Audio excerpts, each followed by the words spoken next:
बरोबर. मी कोण हे तुम्ही ओळखलंच असेल, पण मी आता माझी नव्याने ओळख सांगणार आहे. सखा, सखूचा सखा. हो, ती म्हणते ना, पांडुरंग माझा सखा, त्यातला सखा. नाही हा, अजिबात नाही, मित्र नाही, सखा. आता तुम्ही म्हणाल मित्र आणि सखा हे तर दोघेही सारखेच आहेत, पण नाही, हे दोघेही वेगवेगळे आहेत. तुम्हाला खरंच यातला भेद ठाऊक नव्हता? सांगतो. नियमितपणे भेटणारे किंवा सवयीने भेटणारे जे असतात ना, ते मित्र असतात. पण सखा म्हणजे संग रहे संग जिये.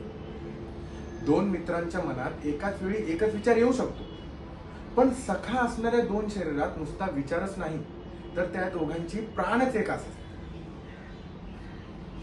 सुखद वार्ता मित्र सगळ्यात आधी आपल्या मित्राला सांगतो, पण जो आपला सखा असतो ना, तर हे सांगायची गरज नाही लागत. ही वार्ता त्याला आधीच जाणवते.